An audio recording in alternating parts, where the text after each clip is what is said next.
began to organize a brotherhood crusade, known as a businessman, entrepreneur, known as the publisher of the LA Sentinel, known as the head of the National Association of Publishers, who has helped to project these stories otherwise left in the dark. Stand away from.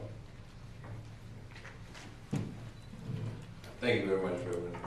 I'm happy to be here on behalf of the 200 black newspapers throughout America, supporting and in solidarity with Reverend Jackson. Rainbow Push has done an awesome job. Reverend Jackson himself has become the bridge that many people seek in order to find a light at the end of the tunnel. He is truly an awesome man. We wish him happy birthday, and we're proud to work with him. I can't say it's a partnership because Reverend Jackson and Rainbow Push with me, with the Sentinel, with all black newspapers, with Brotherhood Crusade, it's just family. And whatever he's doing, whatever we're doing, we always come together in solidarity, following the interests of the quality of life for black people and other disenfranchised people. I would like to say that one of the missions that we have with the NNPA, the Black Press of America, is to really challenge corporations, corporate America, to bring respect and reciprocity to the advertising industry and make sure that the communities that provide the economic fuel power for their products get the same kind of, as I said, it's not a bailout, it's not a buyout, it's respect and reciprocity for the money that we spend.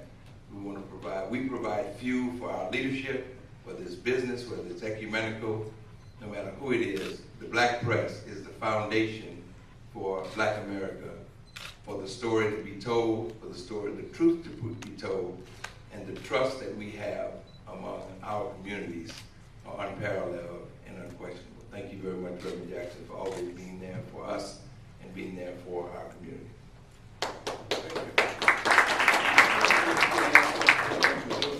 Senator Ron Ellis, a member of our board from the state of Texas, former finance chair of the great state of Texas, and Mr. Gregory Calhoun from Alabama, the largest African-American grocer owner in America, who will be partnering with us as we seek to get to end the food deserts and the health hazards that come as a result of the food deserts and lack of adequate nutrition.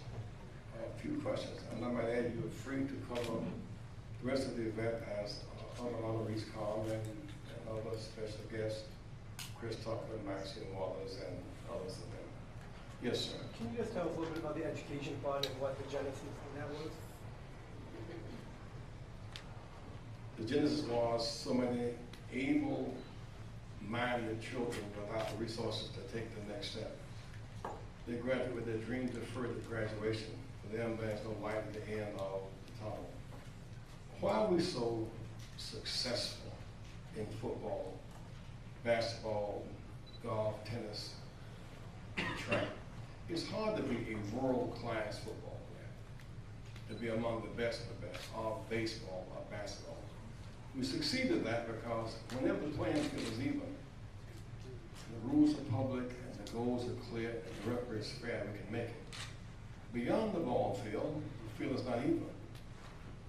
The rules are not public, the goals are not clear. Some of our ablest children, the poorest, some of the least able to make it on money, not on brains. So we are reaching out to sustain these kids, to get them to school, they might be able to realize their potential. A lot of focus these days on race to the top. I focus on lifting the bottom. You know, a child's mind is 80% formed by age 3. And we can build jail cells based upon third grade reading scores. So we contend that you must focus on prenatal care, Head Start, and daycare on the front side, rather than jail care and welfare on the back side. That's how we're lifting up those youth who have this potential and let them actualize it. I was one of those children myself. Born in 1940, how far have we come? I know it's kind of a hokey question. I know we have a long way to go, but how far have we come to kind of stabilize things in these communities? We are a better nation 69 years later. My father came from World War II during that period, and black soldiers had to sit behind Nazi POWs. That was 14 years before the Montgomery bus boycott.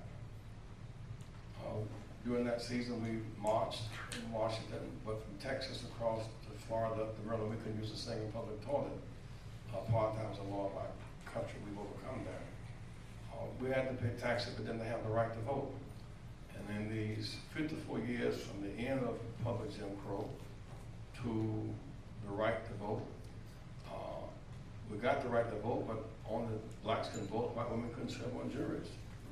Farmers couldn't vote. And then 18 years couldn't vote. And we couldn't vote bilingually. And then we had to fight for proportionality. So over these years, we've gone from the disgraceful state of not having the right to vote, having an African-American president. This is a lot about the multicultural character of our country, but it's mid in our politics, but midnight in our economy. So we fight today to reinvest in our economy, to put America back to work. Unemployment and poverty is too unacceptably high. How difficult is it now, from